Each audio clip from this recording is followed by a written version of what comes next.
तो चलिए दोस्तों शुरू करते हैं। और आज हम लोग करने वाले हैं disaster management minor paper SKMU Dumka university. तो पहले सिलेबस को हम लोग समझते हैं। जैसा कि मैं हर बार बताता हूँ, पहले सिलेबस को समझा जाए उसके बाद पढ़ा लिखा। ठीक है, शुरू करेंगे। तो SKMU दुमका यूनिवर्सिटी, सिद्धू कानू मुर्मू यूनिवर्सिटी दुमका। और एक चीज़ आपको रिस्पॉन्सिबिलिटी बनता है कि आप झारखंड के सभी यूनिवर्सिटीज़ के बारे में थोड़ा सा जान लें कि कौन सा यूनिवर्सिटी कहाँ पे है। ठीक है, बस इतना जान लीजिएगा। तो अगर आप बोलिएगा तो मैं आपको बताऊं, थोड़ा सा 2 मिनट टाइम देके बीच में बता दूंगा। ठीक है, देखिए FYUGP syllabus for disaster management, और 24 से 28 सेशन है आपका। और अभी तक ना रांची यूनिवर्सिटी में भी 24-28 का एग्ज़ाम नहीं हुआ है, नीलांबर पीताम्बर में भी 24-28 का एग्ज़ाम नहीं हुआ है, कोल्हान यूनिवर्सिटी में भी 24-28 का एग्ज़ाम नहीं हुआ है, कोल्हान यूनिवर्सिटी चाईबासा। ठीक है, इस बार SKMU थोड़ा सा फास्ट जा रहा है। चलिए देखते हैं तो इसमें आपको क्या क्या पढ़ना है। लगभग 90% कैंडिडेट ने डिजास्टर मैनेजमेंट को चुना है। मैंने पहले भी बोला था कि डिजास्टर मैनेजमेंट यानी कि आपदा प्रबंधन का जो पेपर है आसान रहता है बाकी सभी माइनर पेपर के तुलना में। तो माइनर फ्रॉम वोकेशनल, ठीक है, MNI मतलब MIN सॉरी VOC मतलब वोकेशनल, सेमेस्टर 2 का सिलेबस है। इसमें आपको क्या पढ़ना है डिजास्टर मैनेजमेंट में। तो डिजास्टर मैनेजमेंट में जो टॉपिक पढ़ना है उस टॉपिक का नाम है इंट्रोडक्शन टू डिजास्टर मैनेजमेंट, मतलब कि आपदा प्रबंधन का परिचय पढ़ना है। ठीक है, इसमें क्या क्या पढ़ना है भैया, तो इसमें इसमें पढ़ना है, चलिए डिटेल में बात करते हैं। तो इसमें पढ़ना है डेफिनेशन यानी कि परिभाषा, आपदा किसे कहते हैं। ठीक, फैक्टर्स यानी कि आपदा के होने के कौन कौन से कारण हैं, प्रकार क्या क्या है। ठीक है, सिग्निफिकेंस विशेषता, आपदा की क्या क्या विशेषता होती है, ये सब चीज़ पढ़नी है। ठीक है, difference between hazard and disaster यानी कि खतरा और आपदा में क्या अंतर होता है। ठीक है, फिर natural and man made disaster यानी कि मानव निर्मित आपदा क्या होता है, और प्राकृतिक आपदा क्या होता है। अब आपके माइंड में थोड़ा थोड़ा दिमाग में आ रहा होगा ना कि मानव निर्मित आपदा मतलब कि बम फोड़ना, प्राकृतिक आपदा मतलब भूकंप। ठीक है, चलिए कोई बात नहीं, आराम से हम लोग हड़बड़ी में नहीं करेंगे, पूरा रिलैक्स होके करेंगे क्लास। ठीक है, नेक्स्ट अगला आता है आपका disaster difference, sorry difference nature types and क्या आपका मैग्नीट्यूड। ठीक, तो ये सारे टॉपिक पढ़ने हैं, एक एक करके करूँगा, थोड़ा सा टाइम लगेगा। आगे देख लेते हैं। तो यहाँ पे थे हम लोग। ठीक है, मैग्नीट्यूड रिpercussion of disaster and hazards, economic damage, loss of human and animal life. ठीक है, तो इसमें बोला गया है कि जब आपदा आती है तो उसमें हमें बहुत सारी चीज़ों की क्षति होती है, जैसे कि भूकंप आया तो घर उर धंस गया यानी कि आर्थिक क्षति हुई। ठीक, बहुत आदमी भी मरते हैं तो वो क्या है, ह्यूमन को लॉस हुआ। बहुत सारे पशुओं को भी हत्या होती है, पशु पक्षी। ठीक है, तो एनिमल का भी लाइफ जाता है। ठीक है, तो इस तरह से पूरा चौपट हो जाता है। ठीक है, डिस्ट्रक्शन ऑफ इकोसिस्टम यानी कि जो हमारा पारितंत्र है अनबैलेंस हो जाता है, पर्यावरण अनबैलेंस हो जाता है। ठीक है, स्टडी ऑफ एनवायरमेंटल इम्पैक्ट्स। ठीक है, ये सब हमें अभी पढ़ना है। चलिए कि एनवायरनमेंट पे क्या प्रभाव पड़ता है, मनुष्य की गतिविधियों पे क्या प्रभाव पड़ता है। अब चलते शुरू करते हैं यूनिट 2। ठीक है, आगे देखते हैं। तो यूनिट 2 आता है हमारा। ठीक है, तो यूनिट 2 अभी मेरा कॉल आ गया था इसलिए वीडियो को बीच में रोक दिया था। तो यूनिट 2 में क्या है, इसमें बोला गया है हिस्ट्री ऑफ डिजास्टर यानी कि आपदा का इतिहास होता है कुछ। ठीक है, कुछ भी आपदा होती है तो उसके पीछे कोई इतिहास रहता है, वो इतिहास जानना है। ठीक, कितने प्रकार के खतरे होते हैं ये जानना है। अर्थक्वेक यानी कि भूमि का हिलना यानी कि भूकंप के बारे में जानना है। ठीक है, फिर आपको वॉल्केनी के बारे में जानना है, मतलब कि ज्वालामुखी के बारे में। ठीक है, वॉल्केनियस। नेक्स्ट साइक्लोन के बारे में जानना है जिसको हम लोग चक्रवात बोलते हैं। टी से शुरू होता है सुनामी का नाम, तो सुनामी के बारे में जानना है। ठीक, फ्लूड यानी कि बाढ़ के बारे में जानना है। ड्रॉट मतलब सूखा के बारे में जानना है। ठीक, नेक्स्ट आता है आपका फेमिनाइंस लैंडस्लाइड, जो भूमि का खिसकना होता है जिसको हम लोग भूस्खलन बोलते हैं, उसके बारे में जानना है। ठीक है, और एक है आपका एवेलेंस, ये क्या होता है इसके बारे में तो मुझे भी नहीं मालूम है। चलिए कोई बात नहीं, अब यूनिट 3 शुरू करते हैं, उसके बाद यूनिट 4। ठीक है, और आपका कंप्लीट हो जाएगा ये यूनिट। हेलो, तो शुरू करते हैं यूनिट 3, ठीक है। यूनिट 3 इसमें आ जाता है हमारा क्या, तो न्यूक्लियर रिएक्टर, ठीक। न्यूक्लियर रिएक्टर मतलब कि परमाणु से जितने भी हमारी क्षतियाँ होती हैं, परमाणु बम हो गया, ठीक है। या फिर आपने नाम सुना होगा भोपाल गैस त्रासदी 1984 में हुआ था, ठीक है। उसमें मिथाइल आइसोसाइनेट गैस निकल गया था, जिसमें भोपाल, मध्य प्रदेश के भोपाल शहर में लगभग 10,000 से ज़्यादा लोग की डेथ हुई थी, ठीक। उसके अलावा आपने सुना होगा दूसरा युद्ध में जो सेकेंड वर्ल्ड वॉर हुआ था, जापान में 2 बम गिराए गए थे, हिरोशिमा नागासाकी। तो वो सब क्या है, परमाणु रिएक्टर है। इसके अलावा चेरनोबिल दुर्घटना अगर आपने पढ़ा होगा तो ठीक है, नहीं तो चेरनोबिल एक शहर है, यूक्रेन, नाम सुना है यूक्रेन। यूक्रेन का एक शहर है चेरनोबिल, वहाँ पे पूरा का पूरा एक बिल्डिंग ही जो है ना गल गया था परमाणु गैस के कारण, ठीक है। तो इसके बारे में पढ़ना है। फिर आपको इंडस्ट्री एक्सीडेंट, जो फैक्ट्रियों में हादसे होते हैं, जैसे कि अभी मैंने बताया 1984 में भोपाल गैस त्रासदी, वह एक मतलब जो बनाते हैं हम लोग क्या बोलते हैं, यूरिया खाद, ठीक है। तो फर्टिलाइज़र फैक्ट्री था, उर्वरक फैक्ट्री था, अमेरिकी फैक्ट्री था। फैक्ट्री का नाम मुझे शायद, हाँ, यूनियन कार्बाइड नाम की फैक्ट्री थी, उसी में ये गैस लीक हुआ था। इसके अलावा आपने नाम सुना होगा चास नाला दुर्घटना, ये धनबाद में जो कोयला खदान है वहाँ पे पानी भर गया था, ठीक है। तो चास नाला दुर्घटना हुआ था, इसके ऊपर एक मूवी बनी है काला पत्थर के नाम से, अमिताभ बच्चन की, ठीक है। तो ये सब के बारे में पढ़ना है। फिर आपको ऑयल सिक्स एंड स्पीस के बारे में पढ़ना है। तेल के कारण भी बहुत सारे हादसे होते हैं तेल फैक्ट्रीज में, ठीक है। नेक्स्ट आपको यहाँ पे पढ़ना है outbreak of disaster and epidemic, war and conflict, ठीक है। तो वॉर, आपको मालूम है दुनिया में अभी जो है स्थिति, मनुष्य के कारण ही ज़्यादा आपदाएं हो रही हैं, ह्यूमन वॉर, ठीक है। वर्तमान समय में भी हो रहा है, आपको मालूम है 2 देशों के बीच में, मैं नाम नहीं बोलूँगा क्योंकि यूट्यूब में हम लोग को मना किया है नाम बोलने के लिए, ठीक है। ईमेल देखें। नेक्स्ट यूनिट 4 देखते हैं, यूनिट 4 में क्या क्या पढ़ना है।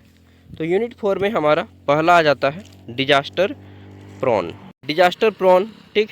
उसके बाद क्या आ जाता है, तो disaster prone area in India, study of seismic zone. इसमें क्या क्या है, तो इसमें आ जाता है एरिया प्रोन टू फ्लूड, यानी कि बाढ़ क्षेत्र वाले एरिया, जैसे कि झारखंड में आपने साहेबगंज का जो एरिया है वो बाढ़ का थोड़ा सा प्रभावित है, ठीक है। ड्रॉट, सूखा वाला एरिया, तो झारखंड में जैसे पलामू का एरिया जो है और चाईबासा का मैदान, ये सब सूखा वाला एरिया है। आप पूरे भारत को लेकर पढ़ना है, ठीक है, पूरे भारत को लेकर पढ़ना है, क्योंकि यहाँ पे देखिए बोला गया है कि एरिया इन इंडिया स्टडी, ठीक है। तो आपको पूरे भारत का पढ़ना, मैं केवल झारखंड का बता रहा हूँ, बाकी बाढ़ कहाँ कहाँ था आपको मालूम है, ठीक है। और मैं बताऊँगा भी आगे चल के। इस वीडियो को मैं 2 पार्ट में कंप्लीट करूँगा, ठीक है, पार्ट 1 पार्ट 2। लैंडस्लाइड, भूस्खलन के बारे में पढ़ना है। तो भूस्खलन हमारे झारखंड में नहीं होता है, लेकिन कहाँ पे होता है, हिमाचल प्रदेश, उत्तराखंड के एरिया में होता है लैंडस्लाइड, यानी कि ज़मीन का खिसकना, जिसके कारण रास्ता सब बंद हो जाता है, पहाड़ सब में खिसकता है, रास्ता बंद, ठीक है। नेक्स्ट आपको क्या पढ़ना है, तो एवालेंस एरिया प्रोन टू साइक्लोनिक, यानी कि चक्रवात वाले एरिया। चक्रवात में कहाँ कहाँ होता है, तो आपको मालूम है कि हमारे झारखंड में भी बंगाल की खाड़ी से चक्रवात होता है, ठीक है। नेक्स्ट आपको पढ़ना है कोस्टल हजार्ड, यानी कि तट के सामने में जो समुद्र का तट होता है उसके सामने जितने भी खतरे होते हैं, ठीक है, जैसे कि सुनामी का आना, with special reference to tsunami, जैसे कि यहाँ पे बोल ही दिया है कि सुनामी के विशेष संदर्भ में, ठीक है।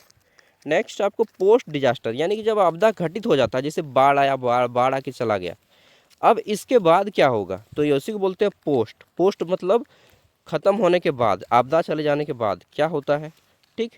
और फिर आपको पढ़ना है NDRF के बारे में थोड़ा सा, और आपको national disaster policy of India के बारे में पढ़ना है, ठीक है, national disaster policy, silent feature. तो ये सब पढ़ना है। पहले हमें 10 मिनट इस सिलेबस को समझने में लग गया। और एक है, आपको मालूम है झारखंड बोलता हूँ, भारत में आपदा को निपटने के लिए NDRF नाम की एक टीम बनाई गई है। NDRF, national disaster response force इसको बोलते हैं, नेशनल डिजास्टर रिस्पॉन्स फोर्स। कहीं पर भी आपदा होगी, बाढ़ आएगा चाहे सुनामी आएगा, तो ये इसकी एक टीम बनी हुई है, ठीक है। गवर्नमेंट जैसे सेना होती है ना, उसी तरह से सेना की एक टीम बनी हुई है, ये भी एक प्रकार की फोर्स है। NDRF 2005 में बना। कब बना, 2005 में। तो कभी भी कोई आपदा होती है तो ये लोग जाते हैं, ठीक, 2005 में ये बनी है और जाते हैं, समझ गए। चलिए, अब अगर आपदा होती है तो एयरफोर्स की भी टीम जाती है बचाने के लिए, और इंडियन नेवी की भी टीम बच जाती है बचाने के लिए, इसको भी ध्यान में रखिएगा, ठीक है। ख़ास तौर पे बाढ़ वाले इलाके में। चलिए अब हम लोग आपको क्लास स्टार्ट करते हैं। देखिए ये पेपर जो है आपका ना, ये पेपर सब्जेक्टिव आएगा, इसमें 5 ही आपके 1 मार्क्स वाले क्वेश्चन आएंगे, ठीक है। 5 1 मार्क्स वाले 5 क्वेश्चन, और बाकी जो आएंगे वो आपके 5 मार्क्स वाले 2 क्वेश्चन, और फिर बाकी सभी 15 मार्क्स वाले क्वेश्चन आएंगे, ठीक है। तो चलिए शुरू करते हैं अब हम लोग क्वेश्चन आंसर। पहले हम लोगों ने सिलेबस को अच्छे से समझ लिया क्या क्या आएगा इसमें, ठीक है। तो क्वेश्चन आंसर को हम लोग यूनिट वाइज करेंगे, यूनिट 1 2 3 4, ठीक है। सबसे पहला क्वेश्चन है हमारा, आपदा क्या है। बचपन से ही आप पढ़े होंगे आपदा क्या है, कि आपदा वह स्थिति होती है जिसमें किसी प्रकार की प्राकृतिक या मानव निर्मित क्षति होती है या घटना होती है जिससे जान माल की हानि होती है, ठीक है। जान मतलब मनुष्य का जान या किसी पशु पक्षी का जान, और धन, ठीक है, इसको माल भी कहा जाता है। चलिए, और पर्यावरण पर भारी क्षति होती है। तो सिंपल शब्दों में लिख लीजिएगा, आपदा क्या है। आपदा एक प्रकार की मुसीबत है ठीक, इस तरह से लिख सकते हैं आप अपने शब्दों में, कि आपदा एक प्रकार की मुसीबत है जिसमें प्रकृति के द्वारा या मानव के द्वारा उत्पन्न किया जाता है, ठीक है, जिससे धन संपत्ति की भी हानि होती है और मनुष्य के जीवन और पर्यावरण, पशु, इन सभी को क्षति होती है, ठीक है। चलिए अब आता है आपदा प्रबंधन क्या है। अभी हमने जाना आपदा क्या है, अब आपदा में जुड़ गया है प्रबंधन। प्रबंधन मतलब होता है मैनेजमेंट। हम लोग करते हैं कि यार अच्छा से मैनेज करके संभाल लेना। मैनेज मतलब क्या होता है, अच्छे तरीके से संभालना, ठीक है। तो आपदा प्रबंधन, जो भी घटनाएं होती हैं, आपदाएं होती हैं, उसकी रोकथाम, तैयारी और राहत, पुनर्वास करने का एक अच्छा तरीका होता है, प्रोसेस होता है, ठीक है। आपदा से बचने का, आपदा से बचने का एक निश्चित और अच्छे से अपनाए जाने वाला सुनियोजित तरीका को ही आपदा प्रबंधन कहते हैं अपने शब्दों में, ठीक है। आपदा से बचने का एक अच्छा सा तरीका, उसी को आपदा प्रबंधन कहते हैं। और किताबी भाषा में आपदा प्रबंधन, आपदाओं की रोकथाम करना, ठीक, उसकी तैयारी करना, भाई आपदा आएगा तो उससे पहले तैयारी कर लो। राहत, ठीक है, उससे कैसे राहत मिले। पुनर्वास, किसी दूसरे स्थान पे जाना। और पुनर्निर्माण, अब फिर से निर्माण करना, ठीक है। तो इसी को कहते हैं आपदा प्रबंधन। मतलब जब आपदा आए तो उसको अच्छे तरीके से हैंडल कर लेना, या उससे कैसे बचा जाए, इसकी तैयारी करना ही आपदा प्रबंधन कहलाता है। मतलब आपदा से बचने का मैनेज करना, ठीक है। खतरा क्या है, खतरा को इंग्लिश में हजार्ड कहा जाता है। क्या कहा जाता है, हजारोड, हजार्ड, ठीक है, हजार्ड। तो हजार्ड क्या है, खतरा क्या है। हजार्ड यानी कि खतरा एक संभावित घटना होती है, कंफर्म नहीं, संभावना, जो भविष्य में नुकसान पहुंचा सकती है। सपोज दैट इन फ्यूचर में आप जहाँ पे हैं, हम जहाँ पे हैं, यहाँ पे भूकंप आ जाएगा तो क्या हो सकता है, मालूम ही है कि ज़्यादा जोर से आएगा तो घर उर धंस जाएगा, हम लोग भी दब सकते हैं, ठीक है। तो ये बस एक संभावित घटना होती है जो भविष्य के नुकसान पहुंचा सकती है, इसको आपको बताती है, ठीक है। जैसे बहुत ज़्यादा वर्षा हो रही है तो हो सकता है कि यहाँ पे क्या आ जाए, बाढ़ जैसी स्थिति उत्पन्न हो जाए, या बहुत कम वर्षा हुई तो हो सकता है सूखा पड़ जाए, तो वो भी एक संभावित घटना। ऐसी संभावित घटना जो भविष्य में हो सकती है, उसी को वो कहते हैं खतरा, ठीक है। चलिए, खतरा और आपदा में क्या अंतर होता है, देखिए। खतरा जो होता है यानी कि हजार्ड एक संभावना होता है, बस जस्ट पॉसिबिलिटी, कि कंफर्म नहीं कि हो ही जाएगा, बस संभावना होता है, उसको खतरा बोलते हैं। जबकि डिजास्टर घटना होती है। डिजास्टर किसको बोलते हैं, जो घटित हो जाती है उसको डिजास्टर बोलते हैं। जैसे बाढ़ आ गया तो उसको डिजास्टर बोलेंगे, नहीं आया है, संभावना है, तो उसको खतरा बोलेंगे, कि बाढ़ आने का खतरा है इस एरिया में, ठीक है। समझ गए। जैसे बिजली नहीं कड़की तब बारिश हो रहा है तो हम बोलेंगे यार बिजली कड़क सकता है, तो बिजली आने का खतरा है, ठीक। अब बिजली कड़क गया तो उसको क्या बोलेंगे, बिजली कड़क गया, मान लीजिए किसी की डेथ हो गई तो उसको फिर हम लोग बोलेंगे आपदा, ठीक है। या डेथ नहीं भी हुई फिर भी उसको आपदा बोलेंगे, क्योंकि आपदा आई लेकिन किसी को क्षति पहुंचा भी सकती है आपदा, और नहीं भी पहुंचा सकती है। झारखंड में आपको मालूम है बिजली बहुत ज़्यादा गिरता है, थंडरिंग जिसको बोलते हैं, थंडरिंग, ठीक है, या थंडर क्विक, बिजली गिरना, ओके। तो जब भी बिजली गिरे ना, बारिश हो, तो आपको पेड़ के सामने नहीं जाना है, और किसी खुले मैदान में भी नहीं रहना है। समझ गए ना, हाँ, झारखंड में बहुत ज़्यादा बिजली गिरता है। किसी एक प्राकृतिक आपदा का नाम लिखिए, तो भूकंप लिख सकते हैं, सुनामी लिख सकते हैं, भूस्खलन लिख सकते हैं। मानव निर्मित आपदा का बोलेगा तो औद्योगिक दुर्घटना, परमाणु दुर्घटना, ठीक है, ये सब मानव निर्मित घटना है, ठीक है। अब पूछेगा मध्य प्रदेश में भोपाल गैस त्रासदी कब हुई थी, तो 1984 में, लिख लीजिएगा 1984 में हुई थी भोपाल गैस त्रासदी मध्य प्रदेश में, ठीक है। मिथाइल आइसोसाइनेट नाम का गैस निकला था। चलिए आगे देखते हैं, अगला है आपदा का एक आर्थिक प्रभाव लिखिए। देखिए, जब आपदा आती है तो कृषि और उद्योग को भारी नुकसान पहुंच जाती है, ठीक है। सपोज दैट बहुत ज़्यादा बाढ़ आ गया तो सारा फसल नुकसान हो जाएगा, सारे घर बह जाएंगे, ठीक है। सूखा पड़ गया तो कृषि नहीं होगा ठीक है। भूकंप आया तो पूरा का पूरा जमीन हिल जाएगा, मतलब मैक्सिमम आपदा बहुत ज़्यादा क्षति करती है, ठीक है। चलिए नेक्स्ट, इस सब को आपको लिखना है भाई, पीडीएफ ज्ञान सागर ऐप पे मिल जाएगा, सब पीडीएफ ज्ञान सागर ऐप पे है, ऐप का लिंक वीडियो का डिस्क्रिप्शन में है, ओके। आगे देख लेते हैं, मानव निर्मित गतिविधि से उत्पन्न एक पर्यावरण प्रभाव को लिखिए। तो मानव निर्मित गतिविधि मतलब ऐसी घटना का नाम बताइए जो मनुष्य के द्वारा उत्पन्न किया जाता है, जैसे कि वनों की कटाई, ठीक है। सब पर्यावरण क्या हो जा रहा है, हमारा असंतुलन हो रहा है। आप वन काट के सड़क बना दिए, चाहे फैक्ट्री बना दिए, तो ये सब क्या हो गया, पर्यावरण का नुकसान हो गया। तो यही है मानव गतिविधि, ठीक है। सड़क काट के, जंगल काट के फैक्ट्री बनाना या सड़क बनाना या कोई उस अन्य भी काम करना, ठीक है। नेक्स्ट, अगला आ जाता है भूकंप क्या है। तो आपको मालूम है कि पृथ्वी के अंदर टेक्टोनिक प्लेटें हैं, जैसे ये हमारी पृथ्वी है, ठीक है। पृथ्वी के अंदर रहते हैं या बाहर रहते हैं जी हम लोग तो पृथ्वी के बाहर रहते हैं ये सब, पृथ्वी और पृथ्वी के ये साइड साइड में हम लोग हैं। तो पृथ्वी के जो अंदर है प्लेट है, 8 गो मेजर प्लेट है और 14 गो माइनर प्लेट है, ठीक है। बड़ा बड़ा 8 गो प्लेट है और माइनर प्लेट है 14 गो, और ये प्लेट आपस में जो है ना इस तरह से गिरते हैं, मतलब घूमते रहता है सब आपस में। और जब प्लेटें आपस में टकरा जाती हैं तो उसको बोलते हैं भूकंप। तो पृथ्वी के अंदर क्या है, प्लेट है, ठीक, पत्थर का प्लेट है या मिट्टी का प्लेट है। पृथ्वी के अंदर जो है टेक्टोनिक प्लेट है, और प्लेटों की हलचल से उत्पन्न कंपन को भूकंप कहते हैं। जब प्लेट अंदर से मोशन करते रहता है, गति करते रहता है आपस में, जब प्लेटें टकरा जाती हैं, सपोज दैट ये प्लेट है और ये भी घूम रहा है और घूमते घूमते आपस में ये टकरा गए, तो इसको क्या बोलेंगे, यहाँ पे भूमि कंपन करेगा, तो इसी को कहते हैं भूकंप, ठीक है। पृथ्वी के आंतरिक स्थिति, पृथ्वी के अंदर प्लेटों, पृथ्वी के लिखिएगा भूकंप में, पृथ्वी के अंदर टेक्टोनिक प्लेटें हैं, और प्लेटें जब आपस में गति करने के दौरान टकराती हैं तो पृथ्वी का ऊपरी हिस्सा हिलता है, जिसी को भूकंप कहते हैं और इंग्लिश में अर्थक्वेक कहते हैं। समझ गए, चलिए सबको मालूम है ना। आगे देख लेते हैं, भूकंप किस स्केल से मापा जाता है। तो भूकंप जो है मापने वाला स्केल को बोलते हैं रिक्टर पैमाना, ठीक है। किससे मापते हैं, रिक्टर पैमाना, ठीक है, या हिंदी में भूकंप लेखी कहा जाता है। और सुनामी को मापने के लिए सुनामीटर आता है, सुनामीटर। अब आता है ज्वालामुखी, ठीक है। तो क्वेश्चन क्या है हमारा, ज्वालामुखी क्या है, अर्थक्वेक क्या है, सॉरी वोल्केनो क्या है। पृथ्वी के गर्म, आपको मालूम है जितना भी है ये पृथ्वी के अंदर लावा भी है, जैसे प्लेट थी उसी तरह से पृथ्वी के अंदर गर्म लावा है, और कहीं पर भी ये लावा निकल सकता है।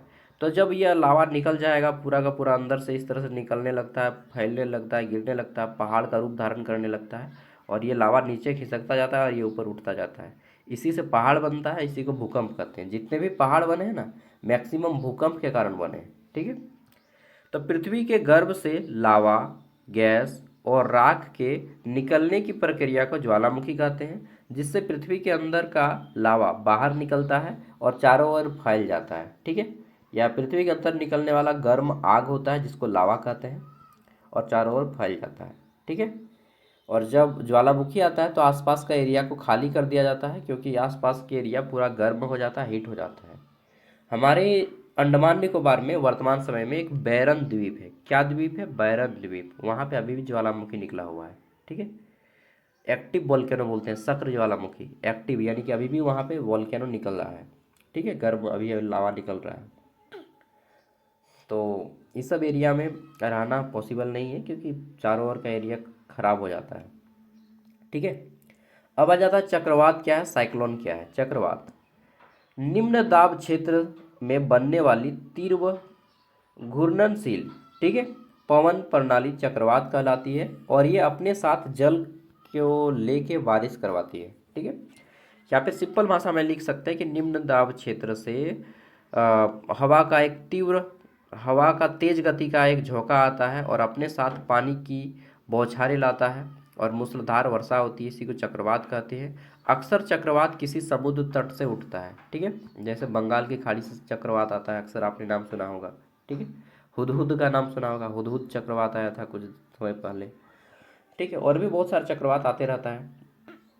अब आता है सुनामी क्या है। तो आपको मालूम है कि समुद्र में पानी की लहरें मारती हैं और जब लहरें बहुत ज़्यादा गति से आती हैं तो उसको सुनामी कहा जाता है। समुद्र दरअसल सुनामी क्या है कि जब हम लोग के पृथ्वी के अंदर जब टेक्टोनिक प्लेटें हैं तो टकराती हैं तो क्या होता है, भूकंप होता है, और यही भूकंप जब समुद्र में होता है तो उसी को सुनामी कहते हैं। क्योंकि भूकंप समुद्र के पानी का हिलता है, समुद्र का स्तर, तो ये पानी जो है ना हिल, जो लहर होती है, लहर ऊंचा ऊंचा होता है, इसी को सुनामी कहते हैं, जिससे तट का बहुत ज़्यादा एरिया तक पानी फैल जाता है, ठीक है। तो समुद्र के भीतर भूकंप से उत्पन्न विशाल लहरों को सुनामी कहते हैं, ठीक है। समुद्र के भीतर जब भूकंप आता है जिसके कारण समुद्र की लहर जो होती है बड़ी बड़ी हो जाती है और समुद्र तट के किनारे जितने भी बसे घर होते हैं सबको उजाड़ देता है। आपको मालूम है अंडमान निकोबार में 2007 में या कब आया, बहुत बड़ा सुनामी आया था, जिसके कारण भारत का अंतिम छोर क्या है, भारत का दक्षिण का अंतिम छोर इंदिरा पॉइंट, इंदिरा पॉइंट डूब गया था, ठीक है। इंदिरा पॉइंट जो है वो डूब गया था, अंतिम छोर 2007 में या कब सुनामी आया था अंडमान निकोबार में, उसी कारण, ठीक है। अब आता है बाढ़ क्या है, फ्लूड क्या है। तो बाढ़ क्या होता है, नदी का जो जल स्तर होता है या बहुत ज़्यादा वर्षा होती है तो आसपास के जो एरिया होता है उसमें बहुत ज़्यादा पानी भर जाता है, इसी को बाढ़ कहते हैं, ठीक है। चलिए, जलमग्न हो जाता है, ये शब्द लिख दीजिएगा, अच्छा वर्ड रहेगा, कि नदी या जल स्रोत से जलस्तर बढ़ने लगता है और पूरा का पूरा जगह, ठीक है, क्षेत्र जलमग्न हो जाता है, जिसके कारण गांव या आसपास के शहर, ठीक है, डूबने लगते हैं, इसी को बाढ़ कहते हैं, बस। अब आता है सूखा क्या है, ड्रॉट क्या है, सूखा। तो किसी क्षेत्र में जब लंबे समय तक वर्षा नहीं होती है, किसी क्षेत्र में जब लंबे समय तक वर्षा नहीं होती है तो इसको सूखा कहते हैं, ठीक है। मान लीजिए आप ही के गांव में बहुत लंबे समय से वर्षा नहीं, एक साल वर्षा नहीं हुआ, पूरा का पूरा सूखा पड़ जाएगा, खेत उत में कुछ धान वगैरह फसल नहीं होगा तो सूखा हो गया, तो फिर क्या हो जाएगा, फसल अच्छा नहीं होगा, फसल नहीं होगा तो क्या होगा, आर्थिक स्थिति पे दिक्कत करेगा, आर्थिक स्थिति दिक्कत करेगा तो क्या होगा भाई, पैसा नहीं रहेगा तो खाइएगा कहाँ से ना, तो खाने के लाले पड़ जाएंगे। चलिए, भूस्खलन क्या है। तो पहाड़ी क्षेत्र में चट्टानों और मिट्टी का नीचे खिसकना भूस्खलन है। बोलिएगा, पहाड़ी क्षेत्र में चट्टानों और मिट्टी का खिसकना भूस्खलन है। उदाहरण दे दीजिएगा, अंडमान सॉरी हिमाचल प्रदेश उत्तराखंड का एरिया, ठीक है। नेक्स्ट आगे देखते हैं यूनिट 3, जिसमें हमको मैन मेड डिजास्टर के बारे में पढ़ना है, मानव निर्मित आपदाओं के बारे में, ठीक है। तो क्वेश्चन है हमारा यहाँ पे कि परमाणु रिएक्टर मेल्ट डाउन क्या है। परमाणु रिएक्टर, तो नाम सुन के ही लगता है कि परमाणु रिएक्टर, बाप रे, परमाणु बम, एटम बम, ठीक है। एक टाइम आया था, गाना ही हुआ था एटम बम, कैसा जो गाना था यार, मुझे याद नहीं आ रहा है, ठीक है, एटम बम करके कुछ गाना आया था। चलिए, तो परमाणु जो है ये एटम बम क्या होता है, जिसको हम लोग अणु बम, परमाणु बम बोलते हैं, ठीक है। तो ये सब जनरली उसी का ये बात कर रहे हैं कि रिएक्टर का अत्यधिक गर्म होकर नियंत्रित क्षेत्र से बाहर हो जाना मेल्ट डाउन कहलाता है, और इसी मेल्ट डाउन का प्रयोग जो है परमाणु बम और अणु बम में किया जाता है। सॉरी, तो माफ कीजिएगा, क्या बताएं, झारखंड में ठंडा अभी भी नहीं गया है यार। मैं हैदराबाद गया था तो हैदराबाद में ठंडा नहीं था, ठीक है। आगे देखते हैं, तो औद्योगिक दुर्घटना क्या है। उद्योग में होने वाले जितना भी एक्सीडेंट होता है उसी को इंडस्ट्रियल एक्सीडेंट या औद्योगिक दुर्घटना कहते हैं। कारखानों में होने वाली रासायनिक या तकनीकी दुर्घटना को औद्योगिक दुर्घटना कहते हैं। क्या बोलिएगा, कारखाना में होने वाला रासायनिक गैस के कारण या फिर तकनीकी खराबी के कारण जो दुर्घटना होती है इसी को औद्योगिक दुर्घटना होती है, ठीक है। सपोज दैट आप जो है आईओसीएल में काम कर रहे हैं, आईओसीएल मतलब Indian oil corporation limited, IOCL, या ONGC में काम कर रहे हैं, या कोई भी आदमी काम कर रहा है, ONGC, oil and natural gas commission, ठीक है, या HP में काम कर रहे हैं, हिंदुस्तान पेट्रोलियम में। अब क्या होता है कि गैस रिसाव कर जाता है अचानक से, ठीक, गैस रिसाव कर गया, आग लग गया, बहुत सारे फैक्ट्री में जल के आदमी मर गया, तो ये सब क्या है कि रासायनिक दुर्घटना है, या फिर तकनीकी खराबी आ जाता है, कोई मशीन काम नहीं करने लगा, पूरा धंस गया मशीन का और दब गया आदमी, ठीक है। तो कारखानों में रासायनिक या तकनीकी खराबी के कारण जो दुर्घटना घटित होती है उसी को रासायनिक दुर्घटना कहते हैं, ठीक है। तेल का रिसाव क्या है, ऑयल स्पिल क्या कहलाता है, तो देखिए, समुद्र में तेल के फैक्ट्री सॉरी समुद्र में तेल के फैलने की घटना को ऑयल स्पिल कहते हैं। कहाँ पे, समुद्र में। आपको मालूम है समुद्र से भी खनिज निकाला जाता है, ठीक है। हमारी टेक्नोलॉजी इतना आगे बढ़ गई है कि समुद्र से भी खनिज निकालती है, जमीन में तो निकालती ही है, समुद्र के अंदर से भी निकाल रही है। तो जब समुद्र में तेल की, मान लीजिए कोई फैक्ट्री है समुद्र में, और तेल अगर समुद्र में फैल गया, ठीक है, तो उसी को बोलते हैं तेल का रिसाव, ठीक है। चलिए, ये सब पढ़ने से लगता है कि बेटा दुनिया कितना बड़ा है यार। नहीं यार, हम लोग अभी तक समुद्र नहीं गए हैं। मैं एक बार हुगली नदी गया था, कलकत्ता जब गया था इसरो का एग्ज़ाम देने, 2023 में गया था इसरो का एग्ज़ाम देने, ठीक है, 3 साल हो गया यार। चलिए, महामारी क्या है, व्हाट इज इपिडेमिक। महामारी क्या है, तो किसी रोग का बड़े क्षेत्र में तेजी से फैलना महामारी है, जैसे कोरोना, उदाहरण दे दीजिएगा, ठीक है, कि किसी भी रोग का तेजी से फैलना महामारी कहलाता है, उदाहरण के लिए कोरोना वायरस, ठीक है। चलिए, अब आगे देख लेते हैं क्वेश्चन नंबर 21। इसमें पूछा गया है कि हमारा युद्ध से संबंधित एक आपदा का उदाहरण दीजिए। युद्ध से संबंधित, तो शरणार्थी संकट, जैसे किसी क्षेत्र में युद्ध हो रहा है तो क्या करते हैं मैक्सिमम लोग, उस एरिया को छोड़ के भाग जाते हैं, जिनके पास पैसा है वो उस एरिया को छोड़ के भाग जाते हैं। तो वो जो आदमी वहाँ से भाग जाता है उस एरिया को छोड़ के, तो उसी को बोलते हैं शरणार्थी संकट। अब वो जिस देश में जाएंगे उस देश में उसको रखेगा या नहीं रखेगा, तो इसी को बोलते हैं शरणार्थी संकट, ठीक है। अब आता है यूनिट 4। यूनिट 4 देखते हैं। तो यूनिट 4 का क्वेश्चन यहाँ से शुरू होता है, क्या है, disaster prone area in India and national disaster. तो भारत और आपको झारखंड के भी रेफरेंस में पढ़ना है कि कौन कौन सा एरिया किस किस जगह में होता है। तो भारत में भूकंप संभावित क्षेत्र कौन सा है, ठीक है, which area are earthquake prone in India. तो भारत में हिमालय क्षेत्र और पूर्वी उत्तर भारत या उत्तर पूर्व भारत जो होता है वो आपका नॉर्थ ईस्ट इंडिया भूकंप के क्षेत्र में आता है, ठीक है, अक्सर यहाँ पे भूकंप आते रहता है। नेक्स्ट क्वेश्चन आ जाता है, भारत में एक बाढ़ प्रभावित क्षेत्र का नाम लिखें। तो बिहार, गंगा नदी का मैदान आपने नाम सुना होगा कि बिहार में बाढ़ आ गया, ठीक है। इसके अलावा असम में बाढ़ आता है, इसके अलावा केरल में बाढ़ आता है, ठीक है। तो बाढ़, उसके अलावा पश्चिम बंगाल में भी बाढ़ आता है, ठीक है। चलिए आगे देख लेते हैं, भारत का एक सूखाग्रस्त क्षेत्र का नाम लिखिए। तो राजस्थान पूरा भारत का सूखाग्रस्त क्षेत्र है, इतना सूखाग्रस्त है कि यहाँ का एरिया रेगिस्तान बन गया है। भारत में कौन सा रेगिस्तान है, थार रेगिस्तान, ठीक है।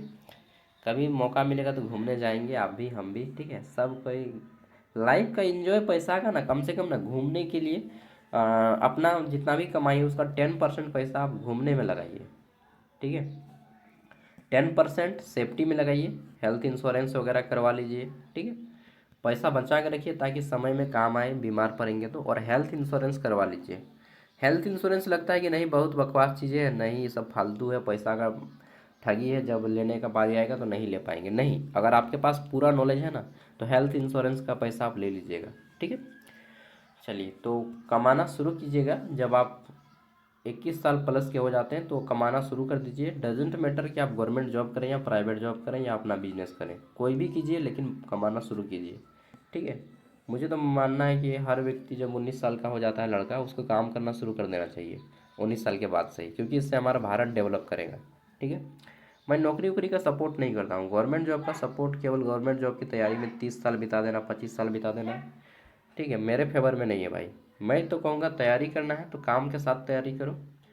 आप मालूम है अगर आपके फादर का पैसा है तो फिर आप तैयारी कर सकते हैं 20 22 23 साल तक, लेकिन उससे ज़्यादा टाइम मत दीजिएगा, क्योंकि एक समय के बाद ना आप तैयारी नहीं करते हैं ना तो देश का नुकसान हो रहा है, ठीक है, मतलब कमाते नहीं हैं तो देश का नुकसान हो रहा है, ठीक है। भारत का कौन सा तट चक्रवात प्रभावित है? तो आपको मालूम है बंगाल की खाड़ी, पूर्वी भारत। ठीक है, नेक्स्ट आगे देख लेते हैं।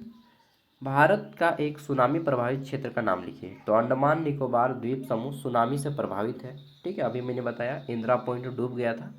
ठीक है, आगे देख लेते हैं। तो अगला क्वेश्चन आ जाता है हमारा यहाँ पे, आपदा के बाद होने वाला रोग क्या कहलाता है? तो जल जनित रोग जैसे कि हैजा हो गया, टाइफाइड हो गया, ये सब आपदा आने के बाद, बाढ़ आने के बाद फैलता है। ठीक है, और केमिकल रिसाव हुआ तब तो फिर मरिए जाएंगे डायरेक्ट, नहीं सब कोई। एनडीएमए क्या है? तो इसका फुल फॉर्म होता है नेशनल डिजास्टर मैनेजमेंट अथॉरिटी। ठीक है, हिंदी में बोलते हैं राष्ट्रीय आपदा प्रबंधन प्राधिकरण। और एक है एनडीआरएफ, इसको भी लिख लीजिएगा, NDRF, national disaster response force. ठीक है दोस्त, चलिए। और ये कब बना? 2005 में, इसको भी लिख लीजिएगा 2005। देखो 2000 जमाना आ गया, गाना सुने आमिर खान का। Next, in which year disaster management act was passed? तो अभी मैंने बताया 2005। ठीक है, तो अब हम लोग कंप्लीट करेंगे यहाँ से, इसके बाद नेक्स्ट वीडियो में लॉक आंसर टाइप करेंगे। इसमें भारत की राष्ट्रीय आपदा नीति का एक विशेषता लिखिए। तो आपदा जोखिम को कम करना और आपदा से लोगों को बचाना राष्ट्रीय आपदा नीति का एक काम है। ठीक है, अब मैं थोड़ा सा बता देता हूँ कि झारखंड में कहाँ कहाँ पे कौन सा यूनिवर्सिटी है, ये मैं आपको बता देता हूँ, ताकि आपको एक ग्लोबल मतलब नॉलेजेबल पर्सन मुझे बनाना है यार आपको। ठीक है, तो देखिए, झारखंड में सबसे पहले बना रांची यूनिवर्सिटी 1960 में। ठीक है, मैं चश्मा उतार दूँ, चश्मा ये मैंने हैदराबाद में लिया है, सस्ता लिया है यार, 1100 रुपया का ओनली। ठीक है, वो बोलते हैं यार, बोलते सर थोड़ा महंगा लीजिए, कि नहीं नहीं इतना ही काफ़ी है मेरे लिए। तो रांची यूनिवर्सिटी बना 1960 में। अब इससे कट गया 1992 में विनोबा भावे यूनिवर्सिटी हजारीबाग, 1992 में।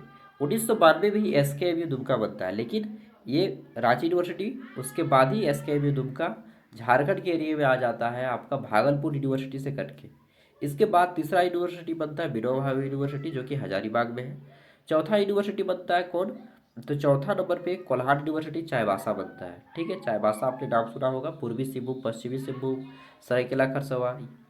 2009 में ही और एक यूनिवर्सिटी बोलता है जिसका नाम है नीलांबर पीताम्बर यूनिवर्सिटी, ये पलामू में है। ठीक है, उसके बाद 2017 में एक यूनिवर्सिटी बनती है जिसका नाम है बीबीएम के यूनिवर्सिटी, धनबाद में है। विनोद बिहारी महतो कोयलांचल विश्वविद्यालय, ये धनबाद में है। ठीक है, मैं भी इसी से पढ़ा हूँ, बीबीएम के धनबाद से। ठीक है, उसके बाद 2017 में और एक यूनिवर्सिटी बनता है, उसका नाम था रांची कॉलेज रांची। ठीक है, उसी को बना दिया गया है डॉक्टर श्यामा प्रसाद मुखर्जी यूनिवर्सिटी रांची।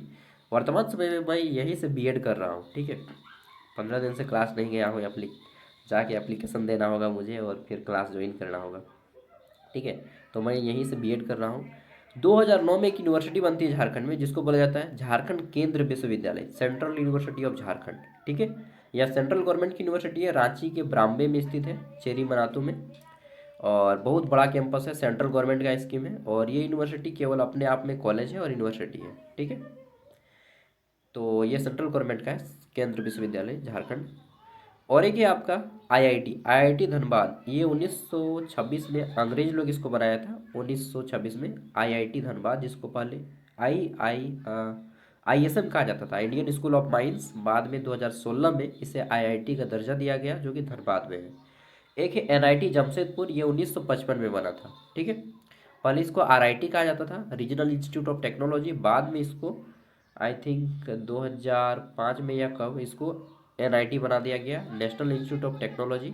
एक है BIT Mesra, Birla institute of technology, ये भी 1955 में बना है और ये रांची में स्थित है। ठीक है, एक है निफ्ट जो कि रांची में है। एक है IIM Ranchi, Indian institute of Indian institute of management, IIM Ranchi. आपने नाम सुना एमबीए कैट, तो जो कैट का एग्जाम क्वालिफाई करता है वो एमबीए करते हैं, वो आईआईएम में एडमिशन लेते हैं। ठीक है, इसके अलावा बहुत सारा है। एक है triple IT Ranchi, Indian institute of information technology Ranchi. तो बहुत सारा टॉप लेवल का इंजीनियरिंग कॉलेज है। इसके अलावा एक एम्स कॉलेज है देवघर में, all India institute of medical science Deoghar, जो कि 2000 कब बना जी, 21 में बना है ना, हाँ 21 में बना ना AIIMS Deoghar. RIMS hospital Ranchi है, ये 1960 में बना। बहुत सारा है पढ़ने का चीज़। हाँ, और एक ये आपका CIP central institute of psychiatry, ये 1925 में बना था। ठीक है, कहाँ पे है ये कांके मेंटल हॉस्पिटल बोलते हैं, कांके पागल खाना। ठीक है, रांची में है। और भी ये सब में पढ़ाई होता है, डॉक्टर भी होते हैं और पढ़ाई भी होता है। ठीक है, और इंजीनियरिंग कॉलेज भी है, बीटेक कॉलेज भी है, एक BIT सिद्धरी। ठीक, तो बहुत सारे कॉलेज हैं। आप लोग तो नहीं पढ़ पाए, आप अपने बेटा बेटी को सोचिएगा कि सब में पढ़ाएगी थोड़ा सा अच्छे से। ठीक है, चलिए, थैंक यू, बाय, फिर मिलते हैं नेक्स्ट वीडियो में। और नेक्स्ट वीडियो में हम लोग जो है लॉन्ग आंसर टाइप करेंगे यूनिट 1 से। ठीक है दोस्तों, take care, all the best. अच्छा, ज्ञान सागर ऐप के बारे में जो लोग नहीं जानते हैं, so this is our app Gyan Sagar, और इस ऐप में आपको सारे नोट्स दे दिए जाएंगे इसी ऐप में। ठीक है, पूरा ग्रेजुएशन का सिर्फ 60 रुपया में, कंप्लीट ग्रेजुएशन सिर्फ 60 रुपया में, ऑल सेमेस्टर, कोई एक सेमेस्टर नहीं और कोई एक पेपर नहीं, बल्कि सभी सेमेस्टर के सभी पेपर दिए जाएंगे इसमें। तो देखिए, जोहार झारखंड से शुरू होता है, जोहार, और बिरसा मुंडा का लोगो है। ऐप इंस्टॉल कीजिएगा, ऐप का लिंक वीडियो का डिस्क्रिप्शन में भी है, और यूट्यूब में भी अगर आप सर्च कीजिएगा, सॉरी प्ले स्टोर में, ज्ञान सागर प्ले स्टोर में, तो आपको ये ऐप मिल जाएगा। ऐप को इंस्टॉल करने के बाद यहाँ पे आपको करना है क्रिएट एन अकाउंट, इस पर क्लिक कीजिएगा। ठीक है, तो अब आपके सामने आ जाएगा फुल नेम देने का और मोबाइल नंबर, तो अपना पूरा नाम दीजिएगा, मोबाइल नंबर दीजिएगा। ठीक, पूरा नाम मोबाइल नंबर, और क्रिएट एन अकाउंट पे क्लिक करेंगे तो यहाँ पे OTP आएगा, आपके मोबाइल पे लॉगिन हो जाएंगे। ठीक है, और उसके बाद यहाँ पे देखिए आपको मिलता है ऑल कोर्स, इस ऑल कोर्स पे क्लिक करेंगे। ऑल कोर्स पे क्लिक करेंगे तो यहाँ पे बहुत सारा यूनिवर्सिटी का कोर्स आएगा, आपको ले लेना है SKM दुमका यूनिवर्सिटी का 60 रुपया में। सपोज दैट ये SKM दुमका यूनिवर्सिटी है। ठीक है, तो इस पर क्लिक करेंगे तो फिर यहाँ पे स्टार्ट लर्निंग लिखाएगा, इस पर क्लिक करेंगे तो अंदर जाएंगे तो सेमेस्टर 1 2 3 आएगा। ठीक है, तो आपको इसी तरह से यहाँ पे मिलेगा नोट्स। ओके, तो ऐप का लिंक वीडियो का डिस्क्रिप्शन में है, और पूरा का पूरा 4 साल तक आपका एक्सेस मिलेगा ऐप में सिर्फ 60 रुपया में। जो लोग नहीं चलाते हैं फ़ोनपे या गूगल पे, ठीक है, या कोई भी UPI, तो वो किसी और को बोलिएगा, दोस्त को करने के लिए, उसका नंबर दे के कर लीजिएगा, या फिर इस नंबर पे हमें व्हाट्सएप कीजिएगा कि भैया या सर, सर नहीं बोलिएगा, भैया ही बोलिएगा। ठीक है, सर, कि मैं SKM दुमका यूनिवर्सिटी से हूँ और सेमेस्टर 2 का स्टूडेंट हूँ, मैं फ़ोन पे नहीं चलाता हूँ, तो अपना स्कैनर सेंड कर दीजिए, या किसी को पेमेंट करवा के आप पेमेंट करने बोल दीजिएगा, मैं आपको एक्सेस दे दूँगा। आप अपना मोबाइल नंबर सेंड कर दीजिएगा, व्हाट्सएप में लिख दीजिएगा, और मैं इस यूनिवर्सिटी से हूँ, ये रहा मेरा मोबाइल नंबर। ठीक है, फिर मैं आपको एक्सेस दे दूँगा। ओके दोस्त, चलिए, थैंक यू, बाय, जोहार। पार्ट 2 इसका जल्दी आएगा, और क्वेश्चन पेपर का वीडियो ऑलरेडी अपलोड है। ओके ना।